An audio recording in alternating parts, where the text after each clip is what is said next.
Pythagoras.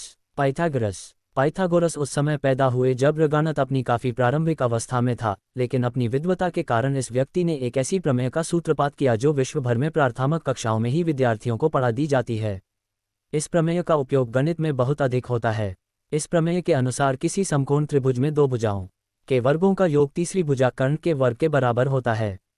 यदि किसी समकोण त्रिभुज में एक भुजा की लंबाई 3 सेमी हो और दूसरी भुजा की लंबाई 4 सेमी हो तो तीसरी भुजा यानी कर्ण की लंबाई 5 सेमी होगी। इसका मतलब ये हुआ कि 3 मैमी की भुजा में 1 सेमी के 9 वर्ग होंगे और 4 सेमी की भुजा में 1 मैमी के 16 वर्ग होंगे। इन दोनों का योग 25 हुआ।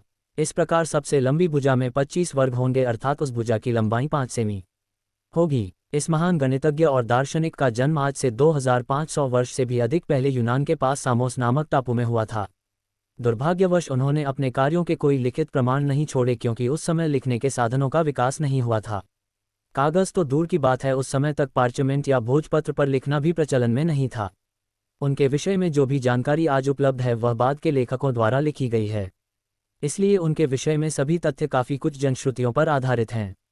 कुछ लेखक तो यहाँ उन्हें वैज्ञानिकों की श्रेणी में रखने के पक्ष में हैं। ईसा पूर्व 6ठी शताब्दी में यूनानी बहुत ही धनी और अत्यधिक सभ्य थे। सामोस टापू यूनानियों का एक महत्वपूर्ण व्यापारिक केंद्र था। बालक पाइथागोरस एक धनी नारिक का बेटा था, अतः इसमें संदेह नहीं कि उसे बहुत अच्छी शिक्षा दी गई थी। बचपन से ही पाइथागोरस बहुत प्रतिभाशाली थे।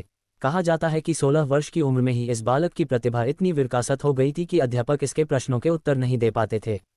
अतः उन्हें थेल्स ऑफ मिलेटस की देखरेख में अध्ययन के लिए भेजा गया। उन्हीं के साथ पाइथागोरस ने अपनी विश्वविख्यात प्रमेय का सूत्रपात किया और इस प्रमेय का प्रयोगात्मक प्रदर्शन भी किया। वास्तविकता तो यह है कि पाइथागोरस ही पहले व्यक्ति थे जिन्होंने ज्यामिति की प्रमेयों के लिए उत्ती प्रणाली की नींव डाली। ये भी कहा जाता है कि पाइथागोरस ने यह भी सिद्ध करके दिखाया कि किसी भी त्रिभुज के तीनों अंतःकोणों का योग 2 समकोणों के बराबर होता है।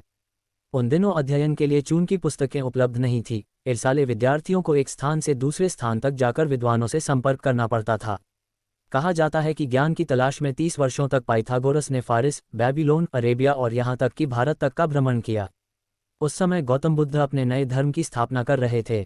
पाइथागोरस ने कई वर्ष मिस्र में गुजारे, जहां उन्होंने संगीत और गणित के बीच में संबंध स्थापित करने का प्रयास किया। कई लेखों में ऐसे प्रमाण मिलते हैं जहां उन्होंने स्वर ग्रामों म्यूजिकल स्केल्स पर काम किया। 50 वर्ष की अवस्था तक इस गणितज्ञ ने बहुत कुछ सीख लिया था। अब वह एक ऐसे स्कूल की स्थापना करना चाहते थे जहां वे लोगों को कुछ पढ़ा सकें। ईसा से 532 वर्ष पूर्व उन्हें सामोस के अत्याचारी शासन से छुटकारा पाने के लिए इटली भागना पड़ा। वहां उन्होंने ईसा पूर्व 529 में क्रोटोनेक में एक स्कूल की स्थापना की। जल्दी ही इस स्कूल में 300 के लगभग युवा छात्रों ने दाखिला ले लिया। ये स्कूल वास्तव में एक धार्मिक संस्थान था जहां लोगों को एक दूसरे को समझने का अवसर दिया जाता था। इस स्कूल में मुख्य रूप से 4 विषय पढ़ाए जाते थे। ये विषय थे अंकगणित, ज्यामिति, संगीत और ज्योतिष विज्ञान। साथ में यहाँ यूनानी दर्शन की शिक्षा भी दी जाती थी। पाइथागोरस का विचार था कि मनुष्य को पवित्र जीवन बिताना चाहिए। उनका विश्वास था कि पवित्र जीवन द्वारा ही आत्मा को शरीर के बंधनों से मुक्त किया जा सकता है। पाइथागोरस ने अंकों के सिद्धांत पर काम किया। उन्हें पिरामिड, घन आदि आकृतियां बनाने का ज्ञान था। इनका विचार था कि तारे वक्र गति में घूमते हैं। इन्होंने दिन और रात होने के विषय में ये बताया था कि धरती किसी केंद्रीय फायर के चारों ओर घूमती है। इसके अतिरिक्त इन्होंने संगीत और गणित के बीच में भी संबंध स्थापित किए। दुर्भाग्यवश पाइथागोरस विचारों के अनुयायी राजनीति में कूद पड़े। उन्हें जहां भी मौका मिलता था वे अपना अधिकार जमाने की कोशिश करते थे। इससे उनका पतन हो गया और लोग उनके विरोधी हो गए।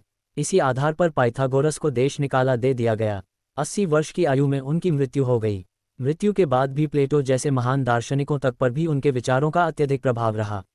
उनकी मृत्यु के 200 वर्ष बाद पाइथागोरस की रोम के सेनेट में विशाल मूर्ति बनवाई और इस महान गणितज्ञ को यूनान के महानतम बुद्धिमान व्यक्ति का सम्मान दिया गया।